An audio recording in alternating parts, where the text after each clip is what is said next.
By late November of 1950, United Nations forces were fighting for their lives. The police action that was supposed to produce fast results and total victory had managed to lure opposition from the world's most populous adversary, China. As the front to its west was crumbling, the 10th Corps faced a mounting challenge along the Chosin Reservoir. The Chosin lay high in North Korean mountain country. By late November, the cold there was blistering. The temperature fell as low as 40 below zero, and 50-mile-an-hour winds made it feel even colder.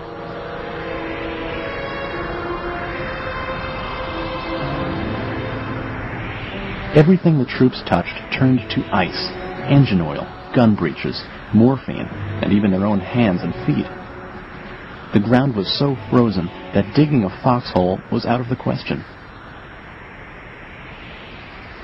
One pastime to keep the blood flowing was a friendly snowball fight. This was certainly not the ideal place to spend Thanksgiving, but the troops made the best of it.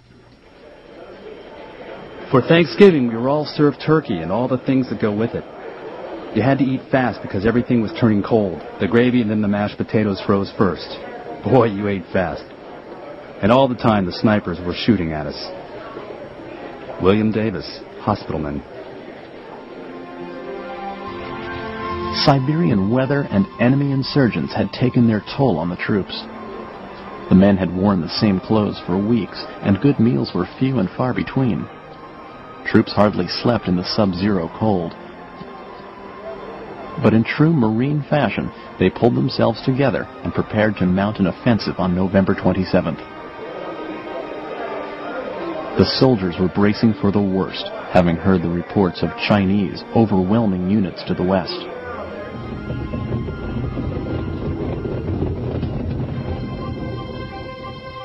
The objective was to move around the western side of the Chosin and head north toward Kangye, where the North Korean government was hiding. UN troops were concentrated in 4 positions. The front line lay at Udamni, where Marine regiments were preparing to lead the charge.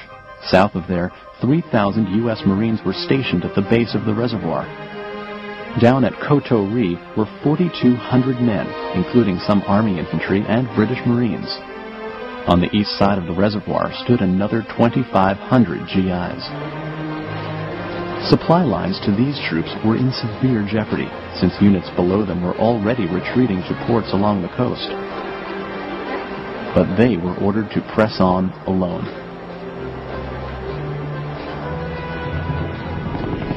To keep the supplies coming, they relied on one of the newest machines of war, the helicopter. Choppers first appeared in World War II, but improvements to their design and stability made them indispensable in Korea, especially during that Arctic winter when ground transport was next to impossible. On the western shore of the Chosin, the Marines crept forward from Udamni and found a solid wall of Chinese waiting for them.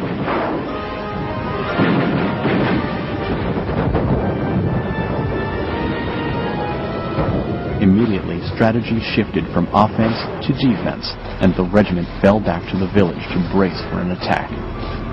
It wasn't long in coming.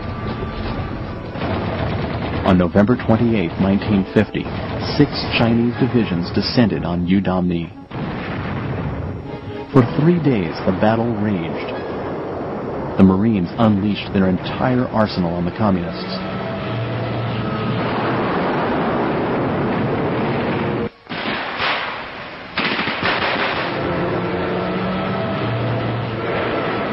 The Marine Air Wing flew bombing runs from carriers out in the Sea of Japan. But it wasn't enough. The Chinese had them surrounded. If these men were going to make it out alive, they would have to fight every step of the way. Their commander, Oliver P. Smith, offered some famous words of encouragement.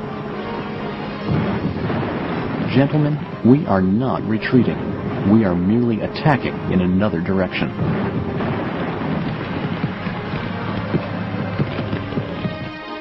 Across the Chosin to the east, an even greater disaster was unfolding.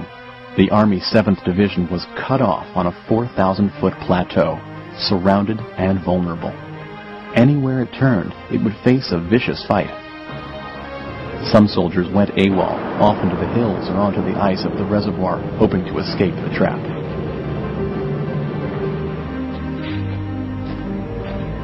A special task force was created to bore a hole through the Chinese and back to friendly lines. Task Force Faith took only enough trucks to carry the wounded and destroyed all the weapons it couldn't carry. It set out on December 1st. Enemy fire came from all sides. As if this wasn't enough to contend with, friendly napalm fell a little too close for comfort.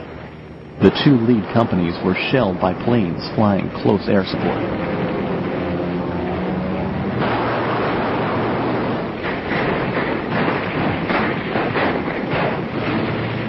The task force came upon a village swarming with communists and was completely blocked. There was no option but to advance directly through the Chinese blockade. 2,500 GIs entered the town. Only 1,000 made it through. Those that could dragged their fallen buddies with them. After 13 days of hell, Task Force Faith finally made it to safe ground. The campaign along the frozen Chosin has become legendary in modern war history. Rarely, if ever, was the cold more blistering, the enemy more unmerciful, or the escape more precarious. And the men who served there are joined forever in a brotherhood known as the Chosen Few.